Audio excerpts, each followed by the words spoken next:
So back again. Yeah. 4 Stories Dublin. Another exciting one. Another exciting one, yeah. We're in, as people can probably see in the background, we're in somewhere where we're not usually at. Like we're in a gym, Fitness. AB Fitness here, and I thought it was a guy. we actually have a guy here called Mike. Mike Abz, Mike sexy chocolate. Sexy chocolate. I was waiting to see how long it'll be before he says that. Whatever you want to call me now. Yeah, Yes. Mike Abz. Mike So Abz. we're doing an interview here with Mike Abz. Now, most people around in the Tala area will definitely know who Mike Abz is because of the amazing work he's done for the community alone. So we said, you know what, we'll interview the man. We've actually been waiting to interview him for a while, to be quite fair. We've talked about him for a while. We've just been sidetracked, realistically, man. Life happens. That most definitely. Right, so we'll get straight into things. So Mike, tell us a bit about yourself. Real name Michael Lumumba. I'm 39 years of age, 2 kids. I own this gym, Arabella and Bethany, my 2 daughters. Fantastic. Recently going through divorce at the moment. Oh. I blame her. No, only joking. Yeah, that's pretty much it. Just living my life at the moment. You know, trying to figure life out. You know, as a father to 2 kids. That's pretty much it. I'd say it's rough. Not really, no. Because I think...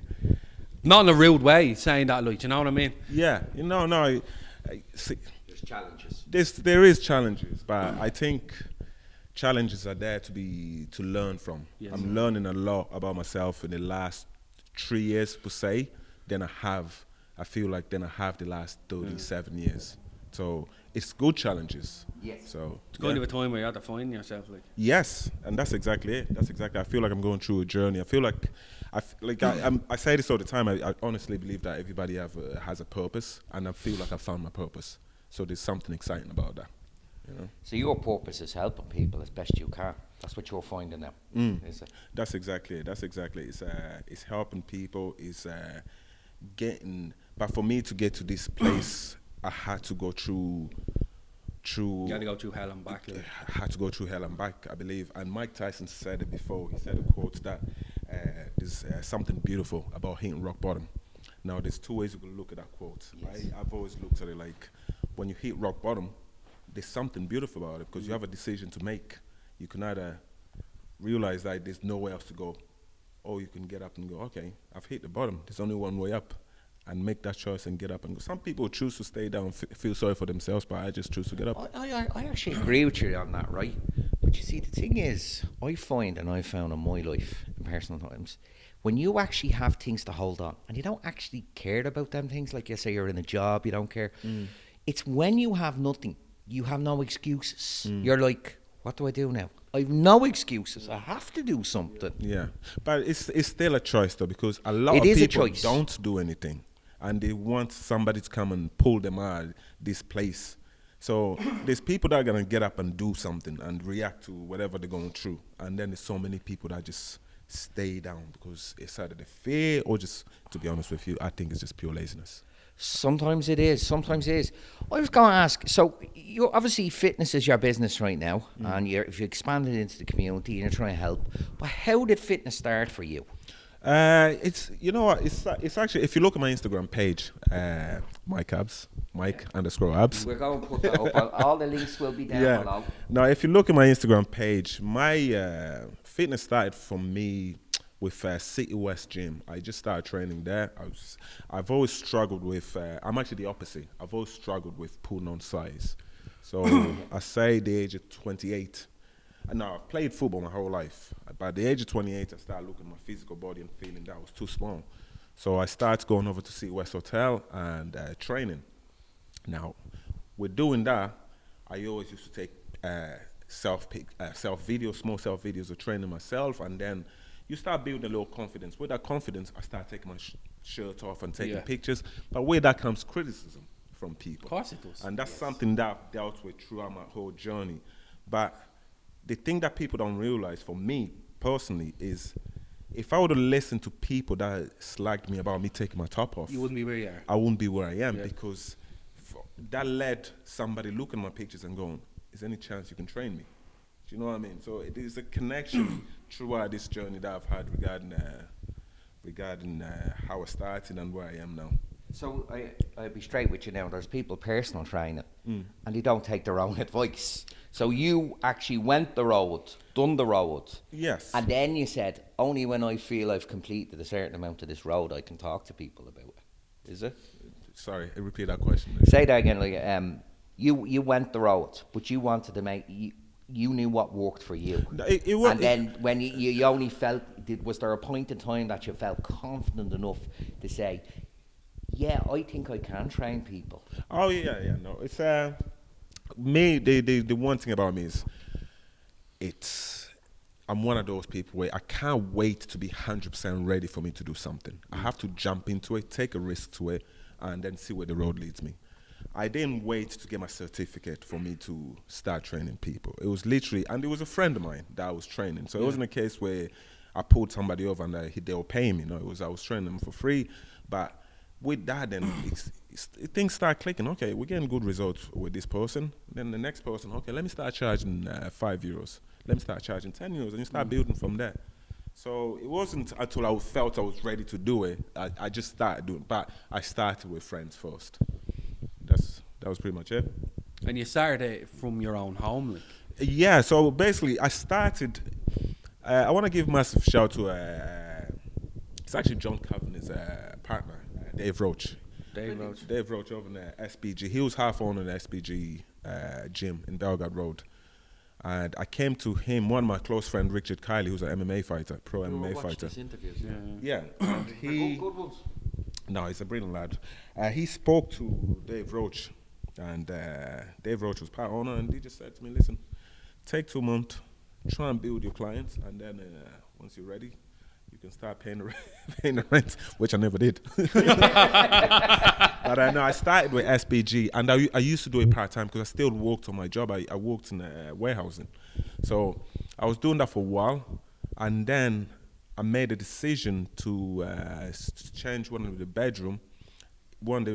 rooms into a gym in my house. And I said, you know what, fuck it, let me put an advert on Facebook about training, just the local. And this is the beautiful thing about Facebook. If you're starting a business, go into Facebook because you can target certain areas. Yeah. Let me put an advert up there about anybody looking to train. Like that, my fucking phone started going off.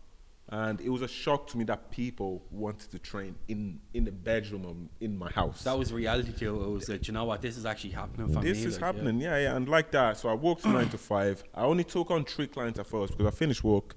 I trained somebody at 6, 7, and 8. Obviously, at the time I was married, my wife was like, look, it's cut-off time after 8 because her daughter has to go to bed and so on. So yeah, that's where it started pretty much. Yeah, and then you came straight to this gym. No, unfortunately, I was there for about a year. About a year in my house, and obviously midway through it, I did a TV show called Hell Week. That's been on IT. Yeah, I've seen that TV show. Yeah. Yeah, I did a TV show called Hell Week, and for me, throughout my journey, Hell Week was probably at the point that my life completely changed after I done that show, because the experience that you go through is what you watch on TV is nothing to what you actually go through. What you're actually doing. Exactly. Because they only see the clips. Yeah, they only see the clips. They don't see that misery of that day that they put you through. Exactly. You're locked in a box pretty much. Everything's stripped away from you. And when I left that show, something clicked. It showed me that how scared people in society are. We're all just walking around scared to quit that job that you don't like, scared to ask out that girl that you like, small stuff like that. So when I left that show, there was a new confidence within me that I think it was actually the day after, about 2 days after that, when I came back, I said, you know what, why am I going into a workplace that I don't like? I spent so many hours. Why not take a chance and just quit? I've always said this, right? And what you're saying is exactly true. You go to work, yeah, and you work on between 8 to 12 hours a day, realistically 8 the minimum, okay? Yes. To make some shitty little wage, okay? But to make some other guy rich. Exactly. While he sits at home and you're doing slave labour. And why look, can't you sit at home and do the 8 hours at home and make yourself rich? And it's not even about the money with me. I think it's about just finding something that you're passionate about. Yeah. Why do it for somebody else? As you made a good point there, you are working, you're away from your family for 8 hours, and you're literally just making somebody else's dream come true. I think in society right now, we're seeing an issue of people want success, but they don't actually quite know what that means. They don't want to put work in, they want instant gratification. And I think the thing with success is people don't realise it's a goal in your own head you have to achieve. Yes. And I don't know if you've had this in your life, but I'm obstinate. All you have to do is tell me I can't do something. Tell me I can't knit a jumper. I'll spend a year learning to knit a jumper.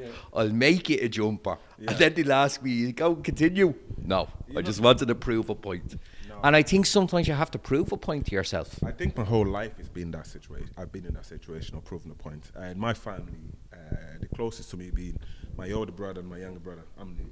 There's more of us in the family. Yeah, you're the middle. You're in the middle. I'm closest with my older one and the one straight after me. Similar age, and through my life, dyslexic as a child, to this day. But then my older brother, he does a lot of stuff for charity, very smart lad. My younger brother works for council, very smart. So I grew up with this fear of how am I gonna get out? How am I gonna survive? Yeah, I'm a failure. But again, going back to decision making and choices that we have, I think I've always used that as a motivation. Any job that I worked in, even though I didn't like it, I knew I had to work harder to cover my dyslexicness. You know what I can't do in a warehouse. Okay, I have to work harder so they don't realize I can't spell. Yeah. I have to lift heavier so that I've always made that choice and I've lived that through my whole life. Anything that I get into, I have to work really hard. So that chip on your shoulder. Yes. That became a little demon for you, but you changed that into with motivation. Exactly. To push you towards, let's say, the good wolf, not the bad wolf. Exactly. That's exactly. It's You don't want to be limited by. You don't want to be limited by your situation. Yeah, exactly, and that's exactly. And I think people that suffer with being dyslexic or feeling like they're dumb, I honestly believe that they're probably the hardest workers around. Because I think people that are smart and they have everything not handed to them, but sometimes you can get too comfortable because you expect, I can pass this, or I can pass this exam, or I can just get that job. With somebody that's suffering with, say, dyslexic or this or that, before they go to that job interview, they're gonna study their fucking bollocks off. You know that kind of way. When they do get that job, they're gonna work the bollocks off because they want to keep it, because they fear of, if I lose this job, I got nothing else. Yeah. You know, so I honestly. I genuinely had that experience, right? I got to college, right, and my lecturer at the time, Brian, and he was brilliant, very supportive person and all, but I was sending him reports, right, and I was calling him Brian. Because the spell check was doing it for me. Yeah. But my brain wasn't seeing it. And I discovered like I had ADHD and dyslexia when I was 19. And they goes to me, we don't know how you got through school the way you did. But I had to find a way. There was no excuses for me, I felt. I do admit maybe I went down and felt excuses. But you know what? I remember when they said that to me at the start.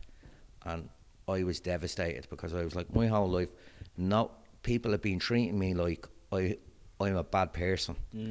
And I was actually trying to do my best. Yes. But after that, then it gave me this kind of thing, as you said, okay, I have this and I have this, but I'm going to do better than you because I am going to be the best I can be. Exactly. And I think that's something to strive for. That's where I always go back to people having a choice. There's people that will have that and use it as an excuse for everything. I can't do it because I'm this, I can't do it. Oh, I'm going to do it because of this. See the difference there? People have that choice, and a lot of people lean to, I can't do it. Unfortunately, the world that we live in now, a lot of people just find excuses. Find excuse to get it done. There's a saying I always say is, you need to do what's hard to make your life easy instead of doing what's easy because it's going to make your life hard. We have choices as soon as you wake up in the morning, right? If you make your bed in the morning. That's your first task of the day, though. Yeah, that's your first task of the day. You know, when you come back from work, that bed is made. Oh, you feel great. But you get that out of the way. You go into your kitchen, there's fucking dishes there. If you just wash them, your kitchen's clean. It's clean. Where if you leave it there, that's gonna be on your head for I have to clean that kitchen. It's gonna be there for the rest of it. So you just need to get shit done, because as soon as you get it done, it takes away the anxiety, it takes away the stress. That's how we build stress and anxiety. It's just not Over doing the little shit. things. Over the little things, and those little things build up. Your mind is clouded then. So I've always said it's easier to make excuses than it is to go out and do something. 100%. It's so much easier to make excuses. Do you know what I mean? Yeah, it's so much easier to make excuses. No, you're 100%. Just like, oh, I don't want to go to the gym today. Oh, why not? Not feeling I'm not bothered. Like, I think I remember I was talking to somebody, and they were a young lad, and he was competing in martial arts, right? And he said, yeah, how are we getting on? Well, I had a fight the weekend. It was that little tournament or whatever. And he says, I lost. And he says, why are you ducking down at yourself? He said, look at why you lost. He says, Yes. your failures are the things that teach you. When you have easy victories, your ego goes down. Yes. Your ego bumps. But it's your failures that'll make you think. Yes. Yeah. You no, know? man, that's I couldn't even say it better, because even with this gym, for example, right? If this fails, I can still walk away and say, at least I did it.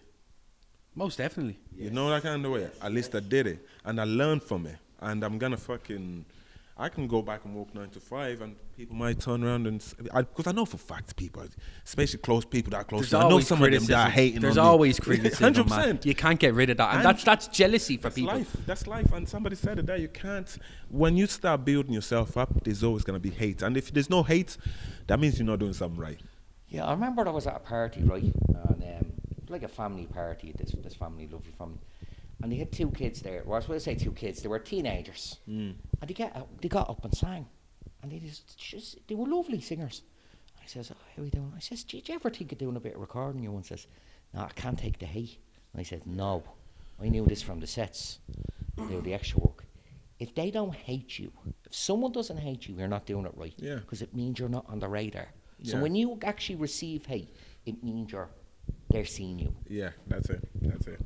I've experienced that from get-go. From remember I said on the beginning, how did I start this fitness journey? I used to take pictures topless. The abuse. Now these Of course, you the get Irish abused, yeah. culture now, let me be honest, the Irish culture, there's that line of, okay, we're just having a laugh, or it's a banter. Until if your friend is doing something serious, they start taking that shit. It hurts. It does fucking hurt when your close friends I keep on slagging you about the same shit. It gets boring. And That's jealousy for you. It That's is jealousy. People being And jealous because you're actually getting off your ass and doing something. it took. You had the choice. Let's be honest. When you were looking at the meal for the evening, you got chicken balls, curry Man, sauce, chili salt chicken. I can rice. actually, if you look at my diet, it's terrible. But the reason why my diet is terrible, I said it to you from the beginning, I struggle to put on weight. Yeah. So I can literally eat anything. And I've seen it's few people, the one thing you notice I don't post on my page is my food. Because the reason for that is because if my clients see my food. No, 1 second. Yeah, talking about food though, right? Yeah. He's talking about food. He doesn't post much, but there's only one thing he does post, right? And that's one thing he got a lot of stick about a little bit. Did you see his rolls? We were actually meant to get some today, but I couldn't find it. I couldn't find the deli open today myself, right? First of all, that's I feel let down with people that follow my page that nobody's come out and said they've tried it. Yeah, so there's this Tuna and sausage. Tuna and sausages together. Now in we were meant to breakfast, try so- it today, but I Yes. actually couldn't get around to get it to a deli. So Yes. that's unfortunate. Protein off the tuna. Exactly. But the It sausage tastes- is for it the tastes- flavour, that's is it? You know what? One day, how did that come about? One day I just went into the deli and I don't know, my mind just works different. I You walked just said, in I'm there- feeling this today. No, you know, he was literally let me try some, just the wind there. I was like, let me just try and see. I liked it too, so why not try it? So and funny enough, I went into the deli today over there, Kilmartin, and the woman behind the deli, I was in a queue there. She looked at me and she was like, "Don't tell me you're gonna try that tuna and sausages again." I was in shock because you forget that you're on social media. And you But it's post that spreading stuff. because you're trying to get people to I'm eat it. telling Like. you. You're trying to get people to try It's it. literally sex in the mouth. I hate using that word, but it's a But quick do you know orgasm what though, you're gonna right? get. we were meant to do it today, right? So I'll give you the courtesy of it, right? Because we're here with you today and all that. We actually will do a video next week or the week after something. Yeah, we'll actually go out and get some, And- record ourselves, and we'll Yeah. give you our honest opinion on it. Like, Please you do, know what because I mean? I actually spoke to a woman in dailies. I've never never tried tuna. She said, I said to her, listen, what did you think of it? Be honest. And she was like, it was actually quite nice. And she whispered I it to don't you. know what she was whispered, whispering. looking at her. It was actually quite nice. Like. Quite nice. For me, there's just certain fishes that get me. Tuna. Now, I love smoked salmon, right? But if I eat a salmon there, I get about through half of it, and it's lovely. And there's this flavour that just comes up. But if it's white fish and prawns, Racist. I've never eaten fish. I've never eaten any fish. No. I'm dead set. I'm dead set. I've had fish fingers when I was a kid. Oh, Jesus. I Just think, that's as far as it. But I've never actually eaten fish or sushi or have you ever tuna. seen someone eating ray? No. What? Ray is like this long-winged fish, and he was watching me out for it, and you'd get a knife, And you slice. or sorry, you get not a knife, a fork, and you go through, and it's all bone, and you just pull out Scrape the it off bits, hard you like- scrape it out, man. No. It was a real cheap fish for a lot of people back in the day. There's great. There's a place just facing the Garda station there. They sell loads of fish there. I actually used to go there. If you go onto my Instagram, if you slide down quite a bit, there's a video of me and my daughter. She was 6 at the time. She's 9 now. The two of us gutting a fish. No way. Yeah. I actually used to Love work on a doing fish counter. You serious? Yeah. I used to cook a lot when I lived in my other house there. Yeah. I'm living with my brother at the moment, but I blame her again. But when I lived in my house, I used to cook a lot all the time. I love me cooking, but you see me, I can only, my thing is cooking in a pot. Yeah.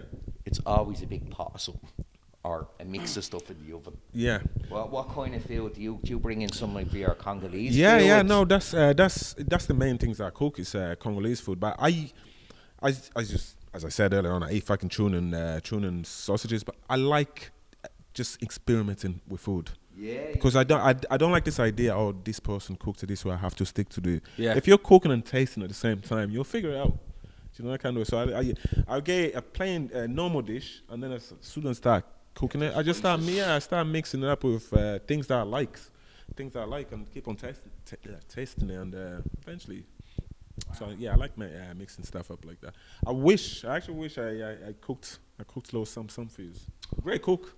I'd say you are. Believe it or not, I do all the cooking in my house as well, and Yeah. I thought like this is irritating, like, but I actually enjoy cooking sometimes. Let me ask you a question, right? And I want to know this answer.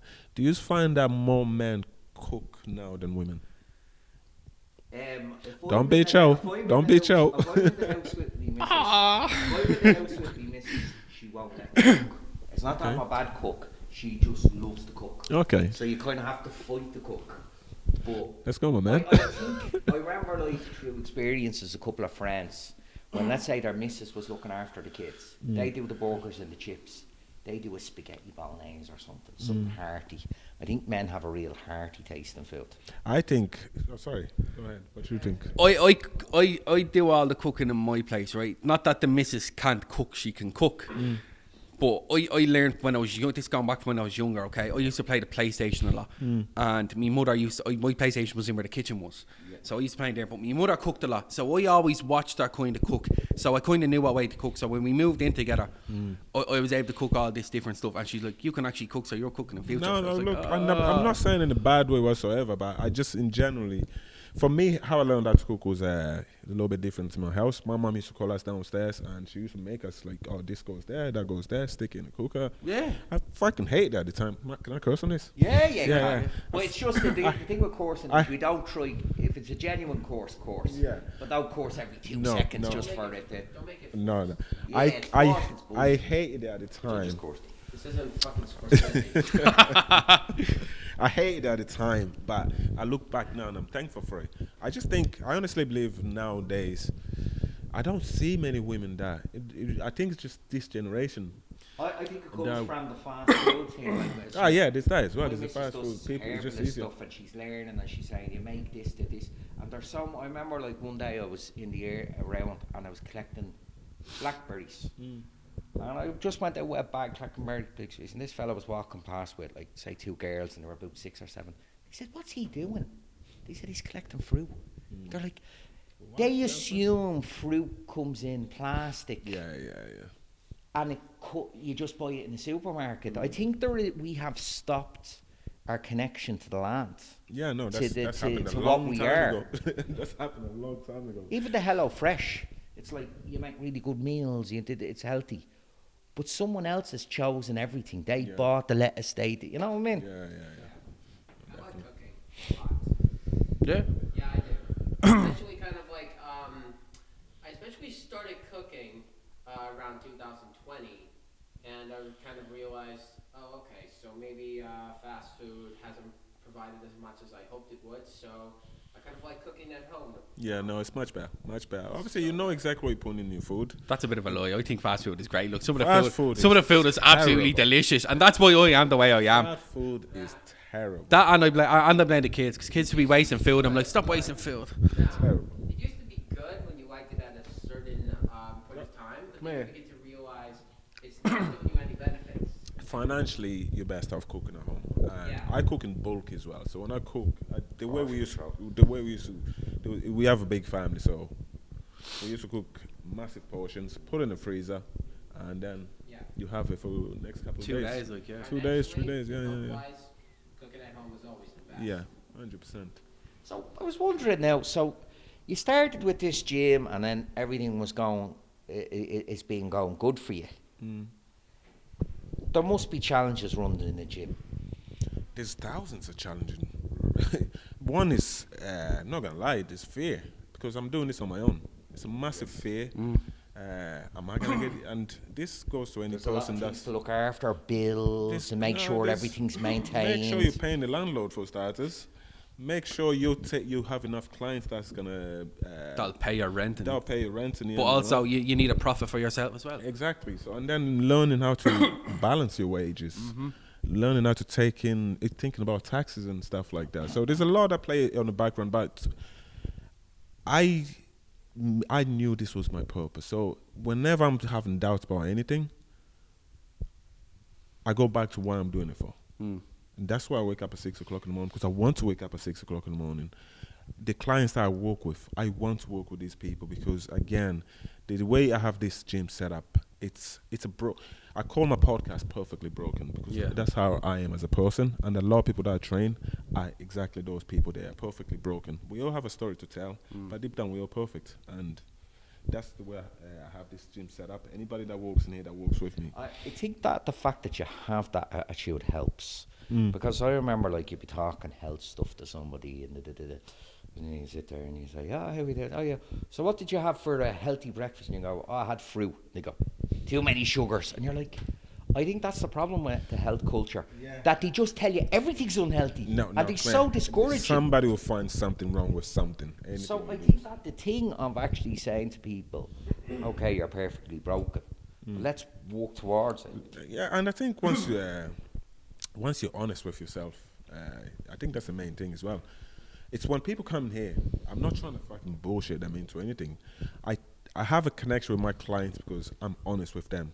I've spoken to them about my past, the addiction that I dealt with, even my relationship. So as soon as you start opening up to somebody, they're gonna open up to you. 90% of the time people come to the gym, it's not just the physical self. There's something past that. There's something mentally. And I think once you have that connection where you figure out, okay, this person's working on themselves mentally about this issue, about that issue, I think that builds a bond. And that's the coaching in AB Fitness pretty much. The thing is, you mentioned your addiction.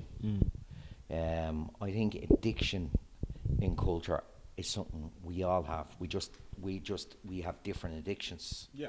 For you, was it personally drinking drugs, was it? I wouldn't say, I use the word addiction, but I wouldn't say I was ever addicted to drugs. I did drugs for a period of my life, and I think that's, I've always drunk, like your typical self. I would drink every weekend or every second weekend. It was never like, It was never. when I tried drugs, cocaine was my drug of choice. When I started doing it, like anybody else, I started at age 35 or something like that, very late. I'm 39 now, and like that, let me try it one time in a party, and then next weekend, let me actually buy one for myself. You know, the excitement. And the excitement when you get your own first bag, it's amazing. It's like It's amazing. And then with that then came Chelsea are playing tonight. Let me get a bag. And this is a Monday. And then, it's a Wednesday. I need to break the week. And if I notice very quickly my mental health, my anxiety. Disintegrates on you. Oh my God, shocking. But you don't care because It's not even not caring. I feel like the more I was breaking, the more I wanted this stuff because the best way to explain, and I try to explain this to people all the time, it's like you have a shovel and you dig in a hole. You keep on digging and you're standing in that hole. You keep on digging. You look up every so often, you're like, I can still get out. You keep on digging. Eventually you're going to look up and you're like, fuck. I'm stuck there. There was a thing I remember reading Christy Dignam's biography, and his man has been very honest about his addictions, right? And one of the things he said that was when he was a kid, the problem with drug education was, and they've changed it a little, is they never mentioned the positives. So they told you all these negative things. Well, what I mean, like for instance, if you look at something like ecstasy or MDMA, that it has a mood lifting and it has a positive effect in small doses, that at the time they feel good. But what he said at the time with their drug education was they always told you it was bad. If you touch heroin once, that's it. You're a junkie. You're gone. Yeah. And he said what had happened was his age group started taking things, and he goes, "Hang on, this isn't so bad." But he says they didn't. So we just discounted everything they told us was bad because after taking, like, say, someone goes to a club and they take their first ecstasy, they don't die. So they think everything they've said is complete and utter waffle. So then he said, but then I realised as my life went on what it was doing to me. So he says, by not telling you the good things that happen, you were kind of hiding it. But there's another thing I remember watching. I was on the Joe Rogan podcast, and there was a fella talking, and people were talking about getting rid of their bad habits. And he said, I think it was a neuroscientist. He says, you can't get rid of habits. He says you can only replace habits. Yes, I agree with that. So for you, that push on that bag has now become people, your life, your family, your gym, has it? No, I think, yeah, it's partly so. Look, I'm gonna be honest. The drugs, there's still temptation there, and it's something that'll never go away. No, it'll never go away. Never go away, man. There's still temptation there, but I just choose, going back to choices. I know myself. I hit rock bottom. This drug brought me to my knees, you know? So I never want to feel like that. So what do I need to do on a day-to-day basis that I don't even think about that? I don't, I know I have to get up in the morning. I know I have to get up at 6:30 in the morning. No, fuck 6:30. I know I have to get up at 5:30 in the morning to be here to train before my clients come in because it puts me in a better mind. Yeah. I know once my clients come in, I don't want to be sitting here like this. They're coming in to fucking release. Sorry, they're coming in to kind of release the. And you need to be at your top. I need to be at my top, Yeah. so I have to be in here before them. And I know I can't go out and drink on a daily basis on every weekend because once I start drinking, alcohol is the trigger to 90% of the drugs. So I know Peer pressure. It's 100%. So I know what I have to do to kind of avoid all the temptation that's there, you know. Could I ask you, do you think that because you had that experience that people feel comfortable training with you because they don't have to hide it? They're trying to do the same journey you were to get themselves better here, you know? And this is why this gym works for me. It's because I'm honest about what I've gone past. Because people come in and I tell them this is what I've gone through. They don't feel like they're being judged. Because on the outside world, I went through it where as soon as somebody had an idea that you did drugs, you're a bad person. Yeah. I can't do it. So this is a place where people open up, and there's a connection there where you don't feel judged. You feel like this person's actually, we can relate. And sorry, before I cut you off there, I think to help people, you have to go through that pain to understand them. That's the only way you can help people. You have to go through that pain. Because people can sense it, that, he's going through it, or she's going through it. Where somebody that hasn't gone through it, they won't know how to talk back to you, or to react to certain things you say. I have a thing that a lot of people are very judgmental in this world, right? And one of the things I say to people is, I said, yeah, you're judging these people. Did you ever was that ever a choice for you? And they go, what? Because, I mean, people read the Sunday World and they look at people involved in the drugs gangs, involved in crime, and you say, oh, look at them, look at them, look at them. It says, was that ever an option for you? And they go, no. Well, how do you know you wouldn't have ended up like that? Because some people are born into things. Yeah. Someone asked me a question for myself before, right? Yeah. Now, obviously, the same kind of perspective you've been in. You know, you hit rock bottom because of drugs and stuff, right? Now, the parents, I'm going to ask you the same question now. Now, this is what they said to me. Would you go, if you could go back in time, would you stop yourself going down that road? No. Exactly. And that's because it got you to where it did. The journey. I look. Sometimes, a lot of the time, you have to go through this journey to get to where you are, and it's learning as you go. Sorry. Oh no, I know. Yeah. It's you can hear me listen a mile away, it's I think. taking the lessons that you're going through, the stuff that you go through. It's taking lessons from it. You can't become the person you're trying to become if you don't go through that experience. So would I take it back 100%? No. I've been the same myself. I said the same myself, and I wouldn't not want to go through that again because it's got me to where it's got me. Do you know what I mean? Yeah. So, but No, I You- say, look. I think that was the part that was laid out for me. You know, so I had to go through it for me to Yeah, learn these yeah. lessons that I know now. You know, so I go through something real quick. You're a real motivational man. If you go to your Facebook, you're a real motivational, real spiritual man. Yeah. But man, the hate you get for that is something fierce. Like, yeah. Look, I think people are always there's always judgment with anything you do, pretty much. When it comes to me trying to be motivation to people, it's a lot of the time I go back on my Facebook and I look at those videos. It's for me. I'm doing it for me. Yeah. And some people might look at like I'm trying to be this person, I'm trying to be that person. I go back. There's days where I'm struggling and I go back on my page and go, oh shit, I need something. So I do it for me. If somebody takes something from me, they take it. If somebody doesn't take anything from me, I think for you to go on somebody's page and they're talking, they being positive and you're being negative about it, what does that show you? Is there something wrong with me, or is it called something wrong jealousy, with my you? friend. It's not even jealousy. It's just hatred within yourself, I I'll think. give you one, right? This is actually, I don't like Bono, but this is one thing Bono said, and he was right about this. I think there's a balance in it. In America, when they see a big house on a hill, they walk by and go, I want to be that guy. Yeah. In Ireland, when we walk by the house, we go, oh, you hate that prick. You know what I mean? And I think you need to live between the balance of them two. Yeah. You know that way? Not to idolise people, but not to look down at people either. I look at it very simply. If for me, I've never once went on somebody's page, somebody that's been positive, and went on my way to put them down. No. There has to be something wrong with me for me to do that. You know, so the person Don't that's showing feed the me troll. hey, it's not even not feed the troll. The person that's showing me hey, I think they need to look at themselves and ask themselves why are you going out your way to hate?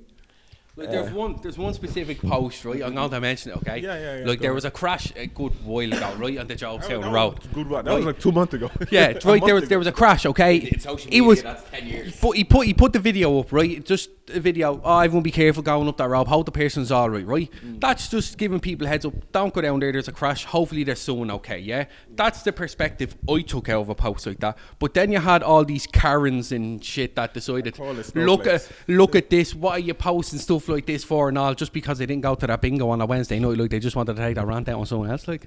Look, the way I took that whole situation, look, I'd be the first one to put my hand up and say, it got out of control. I should have thought about it more before I posted, because unfortunately there was somebody that go hate. Now, when I was posting, first of all, I didn't take the picture, which a lot of people actually thought I did. I didn't take the shared picture. it. The picture was sent to me, Yeah. actually. It was sent to me. And what I did, and I did do a lot of things previous to that, because I'm trying to promote my brand, my company. So anything I posted, a lot of things I posted. The logo comes up a little Yeah, bit. That's not your fault. No, it's not. I actually take blame for that, because there's certain things I post I know it's gonna get more views. So if I'm posting this, okay, let me put my logo on it because more people are gonna watch it. Now, I didn't think I'm posting it because somebody's hair. You know that I should have thought, okay, this is somebody's father. This is.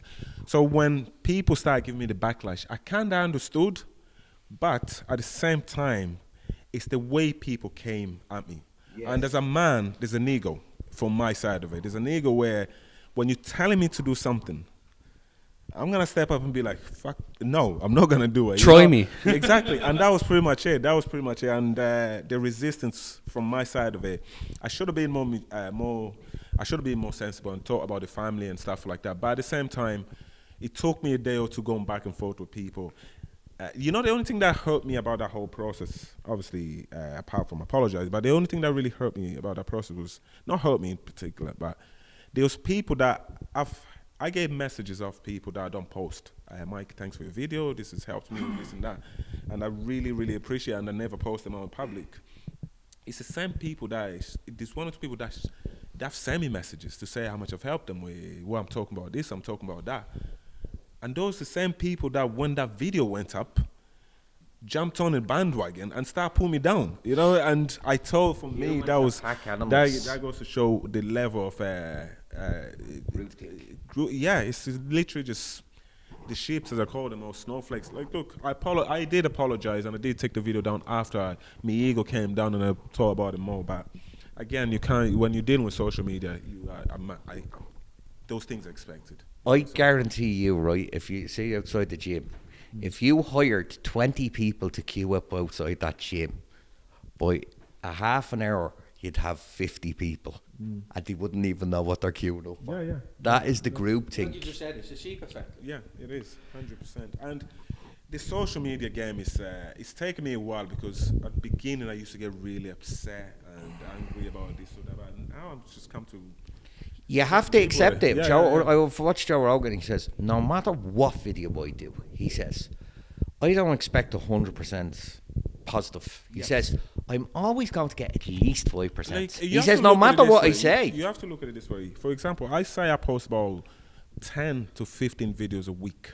Yeah. Not every single one of those videos are going to be perfect. I'm going to make a mistake somewhere. I'm going to hurt somebody somewhere. I'm going to make a move on a video where that is process, but people are picking. But that's part of the game at this point anyway. You've also a bit of a humorous element here on the Facebook as well. Yeah. You enjoy, like, you motivate people, but you like to have a bit of fun, don't you? No, and this is it's me being me. And that's another thing I would get abused over. Now, when we're saying I'm getting abused, there's people that's like me, and there's also people that get laughed at. I've made a decision that I'm just gonna be me. I'm gonna. What makes me me is me doing silly shit that I laugh at. Like, this one thing in particular, I think it's funny as a bloke's perspective. Yeah. Like, did you ever see some of his videos he does? Right. Yeah. He done one, I think it was 2 weeks ago or something. He jumped on his box, like, and then he told, I didn't see you there. And it was really slow motion and stuff. I fell around laughing at that. I was like, from a bloke's perspective, right, that's a bit funny, like, do you know what I mean? It is. Like, I remember when I was going to the gym a few years ago, and you would, let's say, just go to the gym, doing training, whatever, and you get these lads that are into bodybuilding. And they're into their poses. Yeah. So you're going in changing, and like this wasn't really a culture in Ireland. In the 70s in America, yeah, but you go in and there'd be some lad posing in the mirror, and you're like, just as an Irish person, it doesn't feel right. You know what I mean? But look, that's posing right now. that's not the route I want to go. I think people take shit too serious. Yeah, they do, man. Trust me. I don't want people to come in here thinking life is not that serious, man. Yeah. It really isn't. So to have a joke and a laugh here and there, make a fool out of yourself here and there, it's good. It's good for it's good for the soul. The character you're talking about, that's Sexy Chocolate, which I take very seriously. I find that funny now. I don't know whether I'm actually able to say that on camera in front of him. I'm not a racist, you know what I mean? The base behind that. I'm a racist because I like white fish. Now, the base behind that is pretty much that if anything you do in slow motion is sexy. You know what I mean? So you could be walking normal, but if you slow that down, there's something sexy about that. So I don't even know how I came up with the idea. I think I was just driving. It is powerful. It is powerful. And, you know, when I make, I'm telling you, try the next time. When I make those videos, right, I'm well aware that, like, most of my audience are women. Yeah. No. So that's the people. But I'm well aware that lads are watching that going, for fuck's sake. But it's funny, though. It is. It's funny. You're looking at it, it's like, jeez. That's it. But that's just me being me. But, yeah. But you do a lot of positivity and you think, but your kind of positive message is spread from out the gym now, hasn't it? It has. It started here and started with the people who are walking, but it's really become part of it. You've really tried to help with the community. Would you like to tell us about the work you were doing with the school? No, the message has always been. I don't do it intentionally to. I know, but you were trying to help, like, yeah, and you basically really wanted to help when other people didn't. Do you know what I mean? There was a few people that from the area that got together, wasn't it? Yeah. So basically, what happened? There's a group in Tally called Walk and Talk to Stephen. Yeah, we were Stephen on Brennan. before, Yeah. yeah. So he contacted me. I actually did an interview with Stephen Brennan. Me and him done an interview. I used to do a thing called 7 Questions with Mike Abz. We done an interview together, and he spoke about his addictions and why he started Walk and Talk. He go to pay viewing, so he contacted me there when the school thing happened, and he just asked me, look, we'll do a video together just to get. Would you like to tell them what happened at the school that why you had to help it? No, it was literally the sensory room. Go bones down. I think I don't know specific details. But that was what happened. It was to help the kids That's with what issues. I was told. It was literally to help raise bay funds and try and rebuild the school. And he said it to me. We done a video together, and another one of my clients actually, we were talking, and he go Amazon involved, and myself, Melissa, who's sitting over there in the corner, and the rest of the gang. The little audience today. Done some fundraising in the gym. I ran a class for. We done 2 separate weeks. No, we end up just doing one class. One class where all donation went to the school, and we also done a hamper and a massage, like packages. Yeah, and the gym itself, I think we raised about 600 quid or 500, I can't remember exactly. And overall, I think there was over 6,000 or 7,000. Yeah, I've seen that. Exactly. But before, when I was told to do the video, I did say to Stephen that, look, we're going to put this video out there, and my page being my page, there's going to be people that are going to Slate you. You know, there's going to, yeah. Now, to be fair, there wasn't too many. There was 1 or 2 individuals. And to be fair, again, once they realized what was actually happening, they did come back and apologize. So fair play to them. But look, social media, once again, it's there's both sides. There's always yin and yang.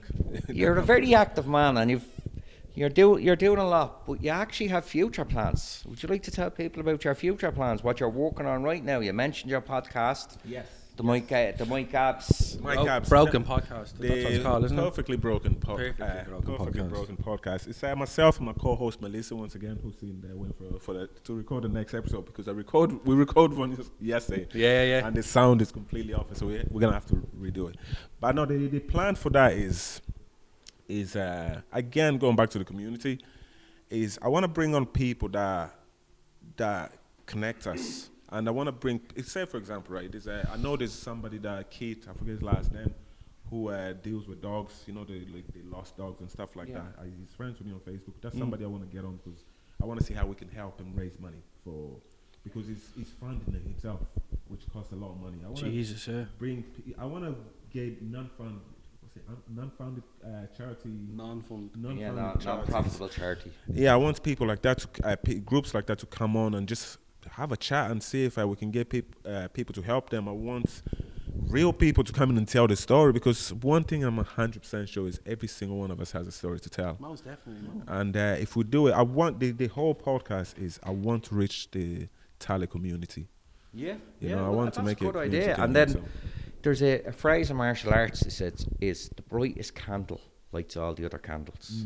People want to be the brightest candle and just be that. The actual brightest is when the whole lot. When they're all together. And that is what we need to work towards. 100%. And that's what I'm working towards. Look, I think... You also have a bit of a laugh on the podcast. Yeah, you have to. You are serious, but you have your laugh as well. I'm not... I can't sit still for too long and be too serious for too long. I get bored. So it's about just being real and being honest with yourself and have bit of banter. You know, that kind of way. So the podcast is open to anybody that wants to come on. Obviously, I have a massive list at the moment. I actually don't know. I don't want to mess with. No, I'm walking through. Red carpet for the gym. I'm walking through with clients at the moment, but week to week, I'm getting somebody new that's contacting me about coming on. So yeah, we just. I actually was watching some of your 7 questions with Mike Abz, and I know you were working out a formula. Well, one of the interviews I thought was great was with Paddy Hewlin. Yes, he was actually. That was. second. Did you do one, Paddy Howlett? Oh, Yeah, we done And it's it. great, and there was some real moments in there. Oh, it was beautiful moments. Really good moments. The one we done with Paddy Houlihan and we done with John, the traveller. John Connors. This is like the 4th or 5th time we've had different people on that has worked either on film with John Connors or has been like. We actually with went him. down to his house. Myself and one of my clients, Laura, went down to his house and we did a great interview with him. It's on my. Yeah, I was getting through it. Jared Welch, big fan of John Connors. Yeah. Did John ever tell you about the time? What was he was saying? He thought his granny was dead, and he drank. What was it? She drank 5 cans of Guinness, and she came alive. Yeah. He's such a character, isn't he? He's amazing. And like that. What was your experience with the man? How with did you John? take to him? How did you know him in the first place? No, you know what? I'm one of those. I throw a stone and see how far I can. Yeah. I literally sent him a message on Instagram, and he got back to me quickly enough. And I just said, "Look, I'm doing code 7 question Mike Abz. I've interviewed this and that." And he says, "Look, if you can make it down to the house, I'm down." We went down to the house. It was actually the studio gave him a house at the time. Went down and. The man is very dark in a good way. He's very deep and very dark man, but at the same time, he's you get a lot from talking to him. It was a great experience. Do you know what the thing is now? What I admire about the man is, for his background, you wouldn't think he was going to have a successful media career. But he forced through, and he just kept going and going. And one of the things I love is because out in Ballymun he does a lot of good, and with the youth clubs he does films. And a friend of mine, his son, and I was out with him anyway and having a talk with him and all. And he says, "So what are you up to?" "Oh, we're doing a film with John Connors." And he told me a little story of the film. He's very community based, and he really sits down with the people. So I do think sometimes he speaks about some very high issues, but he doesn't stand on the pulpit like a priest. And as I said, he's when I remember watching him on Love Hate, he was very good, but I felt like, is this just him? And wasn't he in the Peaky Blinders? Wasn't he? I think he got rolled. I know he's in Cowboy Gangsters. Yeah. Craig Moore directed a movie there. I can't afford enough. That's something. Yeah. Craig Moore directed a movie recently, and Craig's on my Facebook, so he'll probably see this. But he directed a movie called Barry versus the Bin Man. Oh yeah. Make sure you give it a watch. It's a strange films, but John Connors is in it, and he's absolutely brilliant. Like, Check it out. No, I remember me and him had a conversation off camera, and like that, you said what he's going through. It's all about not making excuses. Like, let me be honest with you, right? I've been doing content for I say about 5 years now, and there's been moments in my life where I honestly felt, if I was white, my content would be shown, it'd be pushed more on social media. Do you think so? It's a fact. This is a fact. The study's been done that white people's content's been pushed more. But again, that are white actually become more popular. But again, like John, like myself, I can't use that as an excuse for me to stop. The only thing I can do is work harder, because I can't control social media. The only thing I control is how much I put in. I can't start making excuses. Oh, my channel's not getting this many views because I have to stop. It's not getting that much. I remember, we all have our crutches to bear. Yeah. I remember when I put myself through college and I'd done this and all that, and I remember Ireland at a different time, and when you had a certain accent like mine, and I worked security, I had short hair, I'd go in for interviews. I know my stuff, but because of my accent, and I was going into the Dublin Ford area to do interviews, people assumed because of my accent I was stupid or I was rough, and I'd be like literally going, if I had a different accent, I'd be okay here. Yeah, that's the word we live and then I was in a situation where in my life I said to myself, do I change my accent? I obviously toned it down, but I says, do I change myself and become one of them? And I says, I don't want to become one of them. I've worked in offices and they just follow. They don't have personality. Some people don't have personality, just follow. So I think that you're right in that we all have our barriers, but it's whether we let them barriers get in our way. Yeah, everything's how you but you have to accept that barrier's there. Yeah, no, and this is the thing. A lot of people are in denial. A lot of people, there's things that happen right in front of us. and people just choose to refuse. Like I can say to somebody, what I just said there recently, I said the white content will be pushed more. Content creator, white content creators, stuff will get pushed more. People watch this and go, that's not true. It's a proven fact. But there's so much denial. But I just want to clarify. I'm not trying to make an excuse or anything. Saying that. I'm just saying. I gotta be honest with you, man. You see, Ireland always likes to protect this image of we're all great and we all get on. You can look within the media, and the people are coming from certain areas. Growing up, like, right, the only people on television had a certain accent. I was like, are they going to the same school? Right? And there's even with the podcasts, for instance, I don't care, I'll say what I'm going to say. But Amy Huberman, she married a rugby player. She was a bit of an actress. She was an actress, and there's company and all that. When she sets it up, the financials of her setting up a podcast and the links are unbelievable. She can rent the studio, she can know the people. They're not like us that we have to build up the podcast. Our equipment breaks, we get new equipment, we get cheap equipment. And you only have to look at certain people that have been pushed within the podcast world. And you go, that's because they're best friends with a celebrity. And within Ireland, that little school of thought, for a long time in this country, the media was only ran from certain papers and certain and RTE and certain groups. And I think that's something people over the past few years have been trying to break, but it is so hard. No, because it's still controlled. It's still controlled, always, but we can only try break out. The only thing you can do is not use it as an excuse not to do something. Look, there's always going to be barriers there, but it's up to you to just keep on walking, keep on pushing yourself. Because, as you said earlier on, it's so easy to make an excuse. It is. It's so easy to make an excuse. It's easier to make an excuse than it is to get out and do something. Put your head down and get to work. That's what it comes down to. Actually do something. The one thing you have to do is probably just do it. Yeah.